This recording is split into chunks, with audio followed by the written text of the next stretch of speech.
y'all, welcome back to Nini's Texas Kitchen. Today I'm going to make Texas sheet cake. My granny called petty sheet cake.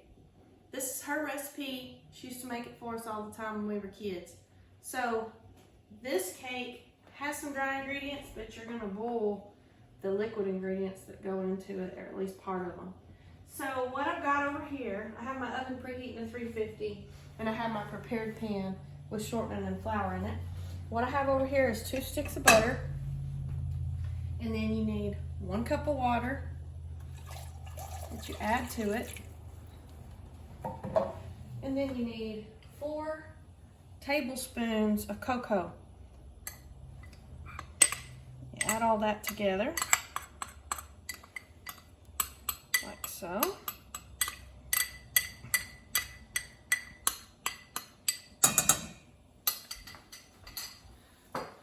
Then you're going to turn this on and let it start heating up.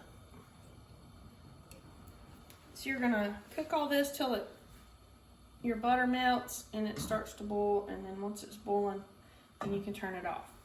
In the meantime, I have my dry ingredients over here. So I have 2 1/4 cup of flour. I have 2 cups of sugar, 1 teaspoon of soda, and then you don't need this until you make the frosting again. Okay, so I'll mix all these together.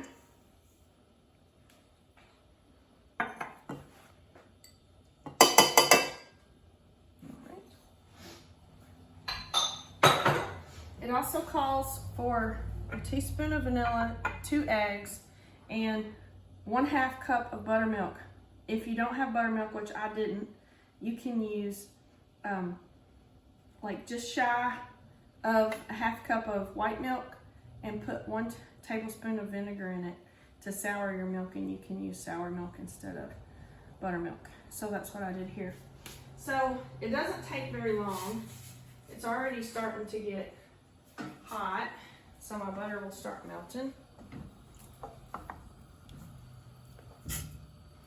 And I'm gonna let that all melt, and it'll start boiling, and it won't take very long at all. And then you just mix all these together.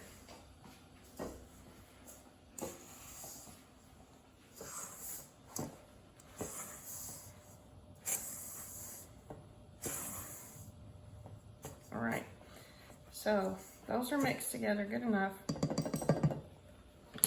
Now what I'll do is leave this for now. We're gonna let that boil, and then we'll come right back when it's boiling and show you what to do next. All right, y'all, our mixture has started boiling. So now that it started boiling, we turn it off. And I've brought my mixing bowl with all my dry ingredients over here. So now I just poured this into here, like so.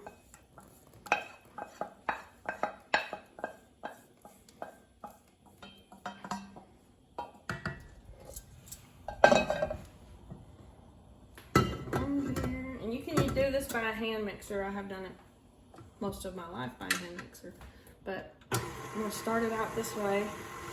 You want to start it mixing first. You see all that hot steam there coming off of there because it's so hot.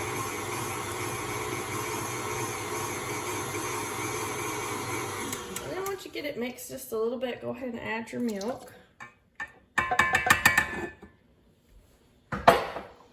Teaspoon of vanilla,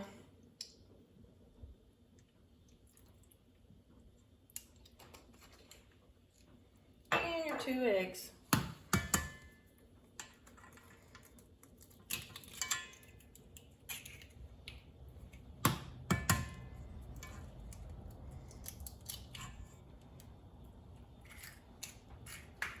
And then continue mixing.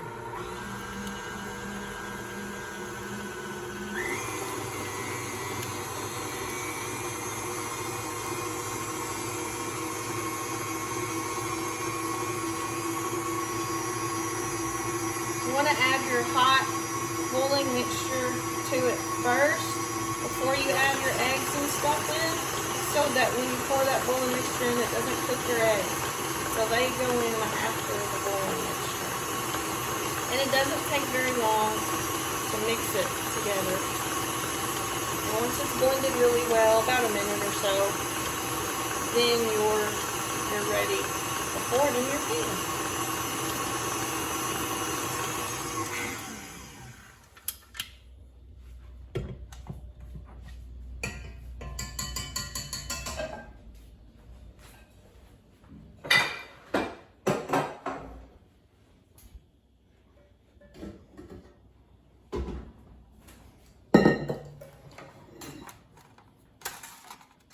This is just a 9 by 13 inch pan.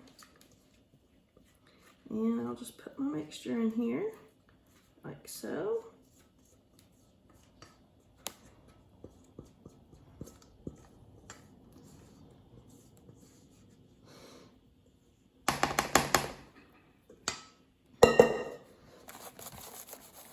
Now, Granny used to do this, and she would put about 2/3 of the mixture in here, and she would take an 8 by 8 and do 1/3 of the mixture in that, make a small and a large cake. I don't do that just because if you cook it for a few more minutes, you can just have one cake. But she used to share it with neighbors and stuff, and so if you want to do it that way, you can. So now it's heated to 350, and I'm gonna put it in here. Her instructions said 25 minutes, but that's when she was doing the 2 thinner cakes, and I'm just doing 1. So I'm gonna start out with 30 minutes. And then I'll check it with a toothpick, insert it in the center, and if it comes out clean, then it's done. And if it doesn't, then I'll add like, 3 to 5 minute increments on it until it's ready. It won't take more than 35-40 minutes max. And then while it's still hot is when we'll make our frosting, and it's like a liquid chocolate frosting that you pour over it and then it hardens. So we'll do that in just a little bit. We'll be back then. All right, y'all, our cake is ready. Just came out of the oven. As you can see, it's nice and pretty. So now that it's still hot, I go ahead and make the frosting, and then we just pour it over. So the frosting, you need 1 stick of butter or margarine, which I like butter. You need 1/3 of a cup of milk. And you need 4 tablespoons of cocoa powder.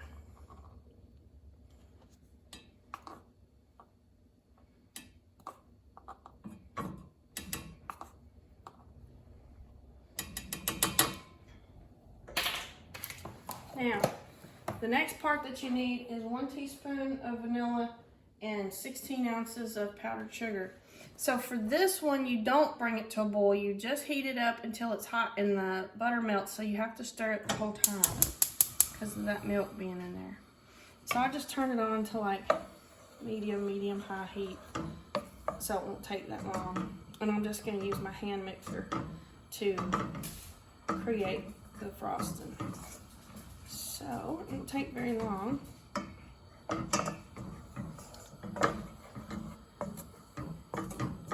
Just mixing it good. And you also, when you do the frosting and you mix in your powdered sugar and everything, you just do it straight into this pan where your mixture is that you're heating up.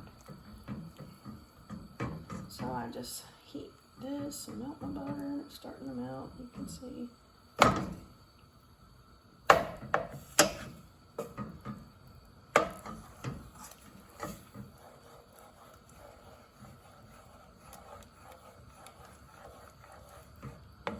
Anyway, just keep stirring it around until your butter melts all the way.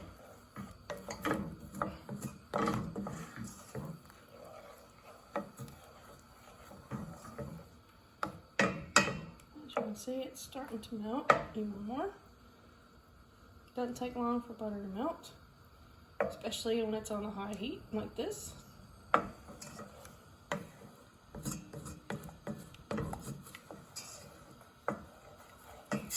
Keep stirring, keep stirring. You don't want it to boil.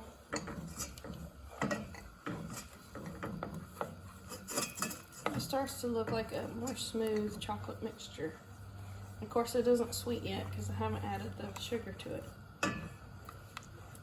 It's just my butter, my milk, and my cocoa powder. It's almost done. There's barely any butter left to melt.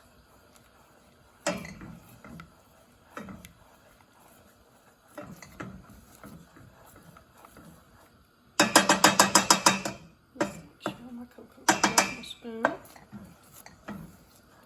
All right, it's all melted. So now it's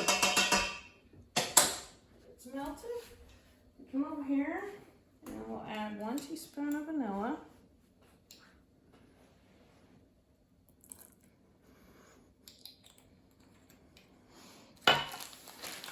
And our cocoa powder, our powdered sugar.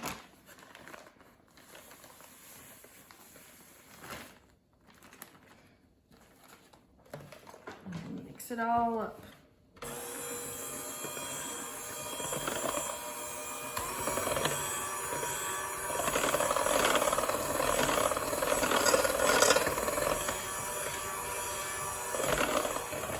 Until it's smooth. You don't want to see white chunky things from your powdered sugar in the mixture. You want to get it all mixed in really, really good. And since it's hot, it melts in pretty good because it melts that sugar. Like so.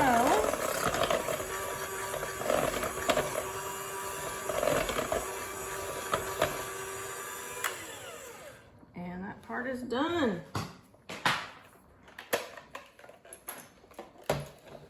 That's how easy it is. Now, I get me a scraper and I pour it over my cake.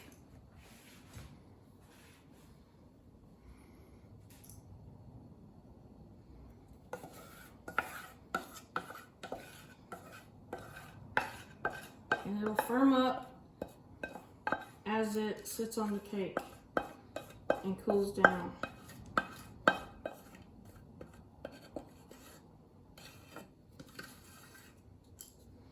And then just spread it over, make sure it covers all the pieces of your cake, like so.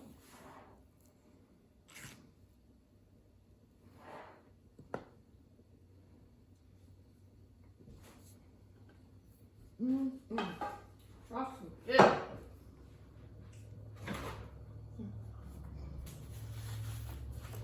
All right. Now the next step, Granny used to always take pecan halves and she would just place them on there in rows. But I prefer the chopped ones, and I only do it over half the cake in case there's people that don't want pecans who eat it. They can just eat the part that don't have it. So I just sprinkle it over half my cake, like so.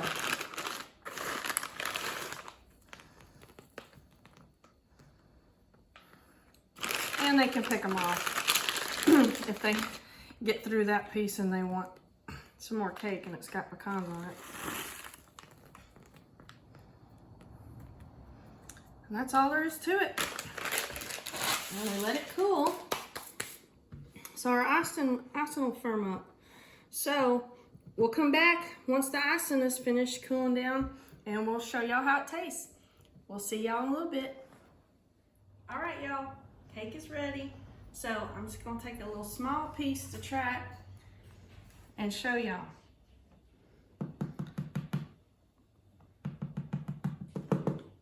It's still warm, but it tastes really good when it's warm.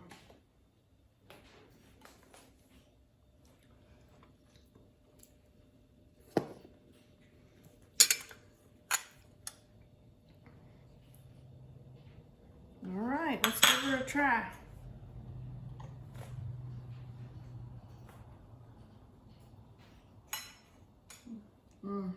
Just like Granny used to make. It's perfect. If you guys like my video making Granny's Peggy sheet cake, also called Texas sheet cake, please like my video, subscribe to my channel, share it with others, and don't forget to go back and watch my other videos. I appreciate you guys watching. We'll see y'all next time in Nini's Texas Kitchen.